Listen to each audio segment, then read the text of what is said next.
We live in a mixed economy. That means we want to have some government support in areas like social programs, but for the most part, we like to have the freedom to participate in the market, to buy and sell goods to make a profit for ourselves.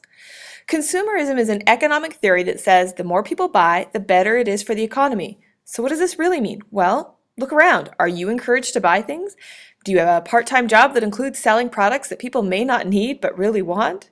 By convincing everyone they need to buy more things, that puts more money into the economy, which means more jobs, which means we can buy more stuff, and so on and so on. But does this mean we have a better quality of life? Quality of life is how we feel about our lives. Are we happy? Do I live in a clean environment with access to good jobs, schools, technology? Am I healthy? It is related to standard of living, which is how much money or goods we have. Of course, being rich doesn't automatically mean you're happy. When I was in Cuba, I met people that had very little money who were quite happy and had good healthcare and education. But a lack of money can lead to stress, which brings down your quality of life. Often we look at a country's GDP. Essentially, that's the total value of goods and services being produced in a country. The higher the GDP, or standard of living, we assume means the higher the quality of life. And consumerism is a huge part of the GDP in Canada and the US. 60 to 70% of their GDP is based on consumer spending. Everyday people buying stuff. You're a consumer whenever you buy a good or service. So what influences your consumer behavior? And what does your consumer behavior say about you? Probably the most obvious influence on your behavior is marketing. That's the ads you see and hear convincing you that you need to buy a product in order to be happy. We're going to look at those marketing techniques in more detail in the next lesson. Another thing that can influence your consumption of goods and services is the government.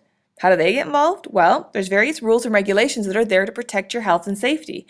That means they can prevent you from buying something. For example, in 1990, the government banned the sale of leaded gas for most vehicles, requiring drivers to buy unleaded gas because it was healthier.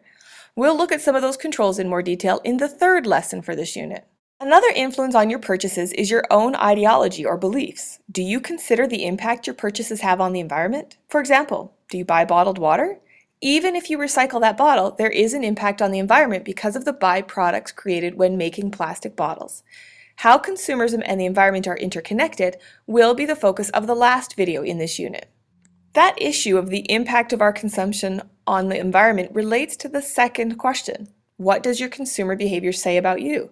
What do you think about when you consume goods or services? For example, do you consider whether something was made in a factory that mistreats their workers? Or is the lowest price the most important to you? Remember those ideas of collectivism and individualism? If you look for the lowest price, which means you get to be able to afford to buy more stuff, you're an individualist. And if you consider the impact your purchases will make on others, you're a collectivist. Many of us are a mix of both. While we want a good deal, we don't want it at the expense of others or the environment. Low prices, but not at any price.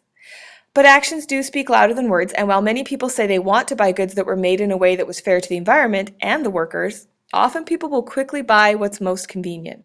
Living in Canada means that consumerism is part of your identity, whether you choose to shop till you drop or only buy the necessities. That's a choice you make, and that reflects your beliefs. Do you buy certain brands or prefer certain styles? Purchasing things like clothing or music can be a clear expression of our identity. That's why it's important to be aware of our own consumer behavior.